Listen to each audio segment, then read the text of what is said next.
एक बार भाई ताऊ नथु बस में बैठा और दोरे बैठी एक ताई। तो वही बैठी बैठी ताई बोली ताऊ नथु कणी देख के, बोले ताऊ कड़े जागा। ताऊ नथु ने भाई काना में तो सुन गई पर उसने तो कोनी ध्यान लगाया। दूसरी बार कित डटिया जाओ ताई तो दूसरी बार फिर बोली, बोली ताऊ कित जाओगा। ताऊ सोचा यो ताई तन्ने ताऊ ताऊ क्यों बोलने लाग रही है, लगा इसके दिमाग में कमी है। दूसरी बार फिर ताऊ ने तो इग्नोर मार दिया। अब ताई से तो जब तक जवाब ना मिले जब तक कड़े डटा जाओ है। ताई तीसरी बार फिर बोली, बोली ताऊ बताया कौन कड़े जाओगा। बोला बेटी जाऊं तो था मैं रोहतक पर इब मैं तेरी खातर छोरा टोन जाऊंगा। कोई गांव के नलके पे और पानी भरने वाली लुगाइया की कसूती भीड़ लाग रही और उनके में भी दो छोरी और दोनों की कसूती लड़ाई हो रही। वो तो कह पहला मैं भरूं और वो कह पहला मैं भरूं। दोनों कसूती चोटी चोटी गुत्थम गुत्था हो रही। तो वही लड़ाई कसूती माच रही। तो एक बोली दूसरी ते, बोले राम करे तेरा जय रोई तेरा कति अंधा बटे मिला तने। दूसरी बोली, बोली मन ने क्यों मिला अंधा, अंधा मिला तने पट्टा अंधा जिसने किमी ना दिखता हो। वही कने खड़ा एक अंधा आदमी और दोनों की बात ध्यान से सुन के और बोलिया, बोले जल्दी फैसला कर लियो कौन सी ने चालना है, मन भी आगे घर जाना है। एक भाई एक जाट है और अपनी लड़की का रिश्ता देखने खातर चले आगा। तो भाई लड़के वाले के चले गए, जाके बैठ गए भाई घर बार देखा सुतरी डाल भाई सारो कारोबार उसके पसंद आ गया। तो बोला और लड़का भी पसंद आ गया भाई, अच्छा खट्टा खट्टा लड़का था। तो जाट बोला, बोला जी मैंने सारा काम थारा पसंद आ गया, बस एक बार पंडित दो रहे इन दोनों की कुंडली मिला लिया। तो बोले भाई ठीक है मिला लिया। तो भाई पंडित बुलाया और पंडित ने उन दोनों की कुंडली मिलाई। तो पंडित भाई पढ़ता ही बोला, बोला जी बहुत अच्छा संयोग है और लड़के और लड़की के 36 गुण मिले हैं और बहुत ही बढ़िया सहयोग मिला है दोनों का। तो वही जाट तो वो जो छोराला था वो तो पड़ता ही मना करा। बोले जी हमने नहीं चाहिए ये रिश्ता, हम नहीं करेंगे। बोले जी क्यों नहीं करोगे। बोले जी इसलिए नहीं करेंगे हमारा छोरा तो माँ निकम्मा है और हम नहीं चाहते कि हमारा छोरा निकम्मी बहू लावे। एक वे भाई रामफल की बहू बैठक में बैठे बैठे बतला में थे। तो भाई रामफल की बहू बेचारी बैठी थी और उसके भाई बालक नहीं हुआ करते। तो वो बैठी बैठी बेचारी अपना दुख न रोवे थी और दोनों अपने मन तन की बतलावे था। तो भाई इतनी बार माँ का एक बाबा, तो बाबा आके बोले, बोले माई कुछ गाल लो भिक्षा गाल लो। तो भाई रामफल की बहू तो कती है जमा उदास बैठी। तो भाई फिर उसने पूछी, बोली यूँ बता बेटा तू इतनी उदास क्यों बैठी है, क्यों रोवे है तू। बोले बाबा के बताऊँ मेरे तो 12 साल हो लिए और बालक ही ना होते और दुनिया मैंने तो ताना मार मार के और जमा मैंने तो पागल कर दी। तो बोले ठीक है रोवे ना और हो जाऊंगा तेरे, और मैं तेरे नाम का बद्रीनाथ पे दीवा ला के आऊँगा और तेरे नाम की दुआ मांगूंगा भगवान से और तेरे हो जाओगे कोई ना। तो बाबा तो भाई कह के चला गया। तो भाई 5-7 साल बाद बाबा फिर तो आया। तो भाई गाँव में तो रामफल के बच्चे अंडे हर गली में अंडे भी। तो सीधा रामफल के घर पहुंचा। रामफल के घर पहुंच के और बोला अरे रामफल कित गया। तो रामफल के घर वाली बोली बाबा जो तने मेरे नाम का दिया लाया था वो रामफल तो उसने बुझान गया है। एक बार भाई एक मास्टर ने झंडू से एक सवाल पूछ लिया। बोले झंडू न्यू कर खड़ा हो, न्यू बता अकल बड़ी की भैंस बड़ी। तो भाई झंडू ने थोड़ी बात तो सोच समझ के दिमाग लगाया और फिर बोला, क्यों मैडम जी आप मैंने पागल लगा रखा है कि आप मैंने दिमाग तो पागल समझो हो हैं। पहले आपने न्यू तो बताया नहीं अकल बड़ी कि भैंस बड़ी हैं, किस तरह बता दूं। पहले आप मैंने दोनों की डेट ऑफ बर्थ बताओ फिर मैं आपने बताऊंगा अकल बड़ी कि भैंस बड़ी। एक भाई झंडू के छोरे के रिश्ते वाले आ गए। तो भाई उसने देखभाल के और उन्हें भी मना कर दी। तो झंडू पूछने लग गया, बोलिया साहब क्यों कर मना कर दी था ने। तो बोलिया जी मारा छोरा समझ में नहीं आया। झंडू पड़ता ये बोला जी तारे के यो तो आज तक मारे भी समझ में नहीं आया है। भाई एक गांव में एक ताऊ था। तो वो भाई सबके गांव में सबके रिश्ते तोड़ाते आंडा करता, किसी का रिश्ता नहीं होने दिया करता।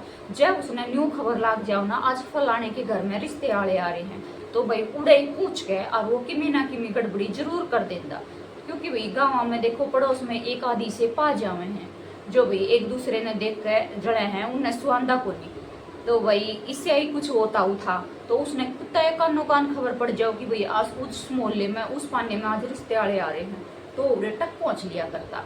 तो भाई एक बार गांव वाले इकट्ठे हुए सारे अगड़ बगड़ के, और उनने भाई मिल के सलाह बनाई कि भाई यो न्यू तो माने नहीं, इसकी वजह से आता सा गाँव रंडा हंडे है, जिसके भी रिश्ते वाले आवे ये उन्हें मजा पे टांग मार दे है।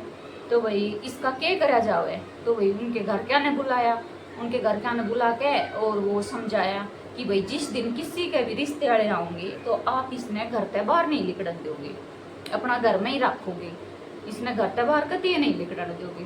तो बोला भाई ठीक है। तो भाई एक दिन रामफल के आगे रिश्ते वाले, रामफल के रिश्ते वाले आगे, तो भाई उसका तो तब का तो और ही खलबली भीतर ही भीतर कि किस तरह मैं उसके घर पहुंचू और किस तरह काम ने बिगाड़ू। तो भाई अब वो प्लान बनावे दिमाग में प्लान बनाते बनाते फिर बोले अपने घर का आता है, बोले अरे छोड़ दो सब काम ने, दूसरे के चक्कर में भैंसा ने भी क्यों भूखी मारो, लाओ मैं थोड़ी देर भैंसा डालूं, जोड़ में डूब डालूं, अब मेरी वजह से ये बेचारी सुबह तक घर बंद रही है, मैं इन्हें थोड़ी देर जोड़ में लुटा ले। तो भाई घर के सोचे भाई ठीक है ले काम जा रहा है अपने काम जाओगा। तो भाई वो लिकड़ा तो भाई जिस तरह वो भैंस रामफल के घर आगा के लिकड़न लगी, तो उसने भाई थोड़ा सा मुंह फेरा, तो वो जोरते बोलिया, वो जिस तरह भैंस ने बैठक की साइड में मुंह मोड़ा, तो वही जोरते बोलिया, बोले मर लिया गन है इन नंगड़ा के लेगी घुस के, ये तो पहले ही भूखे बगड़ है तना के खुआ देंगे। तो रिश्तेदारा ने तो रिश्तेदारा ने तो क्या चाहिए था भाई, इतनी सी बात कान में पड़ी और वे तो उठ के जा लिए।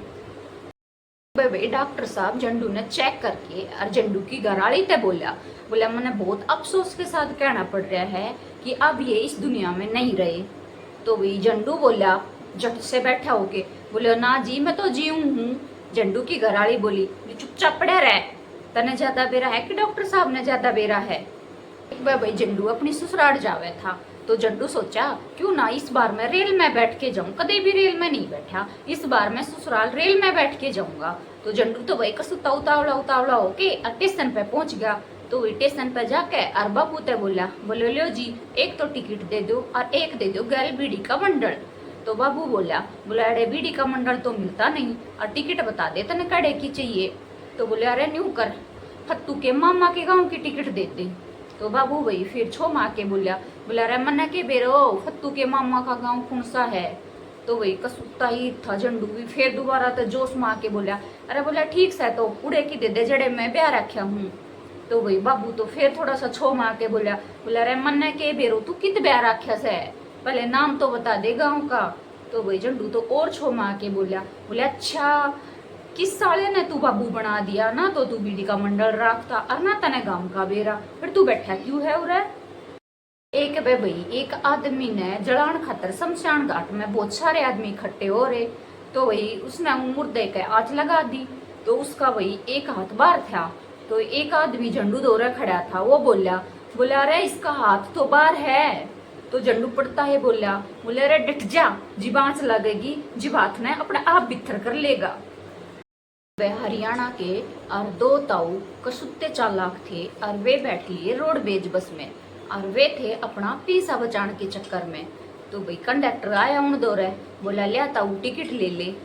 तो भाई ताऊ भी कसुत्ता चालाक था, बोले रे मेरे यार एक आदमी तो टिकट ना ले तो क्या फर्क पड़ा है, यूं सोच लिए तारा गाँव की छोरी आ रही थी। तो भाई कंडक्टर भी सीधा साधा था मान गया। तो कंडक्टर दूसरा ताऊ दौरे गया बोला ला ताऊ टिकट ले ले। तो दूसरा ताऊ तो भाई उससे भी 2 ताला ऊपर था, वो बोले रे मेरे यार यूं सोच लिए तारा गांव की छोरी गला तारा जवाई भी साथ आ रहा से। एक बे भाई झंडू की घरवाली ने और झंडू तई करवा चौथ का व्रत रख रखा। तो भाई जैसे झंडू खेत माता आया तो उसने भाई उसके पैर छू के आशीर्वाद लिया, बोला जी मैंने आशीर्वाद दे दो सदा सुहागन रहने का, आज मैंने आप तई करवा चौथ का व्रत रख रखा से। झंडू बोला अच्छा भगवान ठीक से यो तो व्रत तो रख लिया ठीक से, पर रात ने मैंने ईसा बुंडा सपना आया से। बोले के सपना आया से, बोले ईसा सपना आया से कि रात ने मैं रांडा हो गया रांडा सपने में। तो झंडू की घरवाली पड़ती है बोली इसी बात क्यों करो हो आप रांडा हो, इससे अच्छा तो मैं ही विधवा हो जाऊं।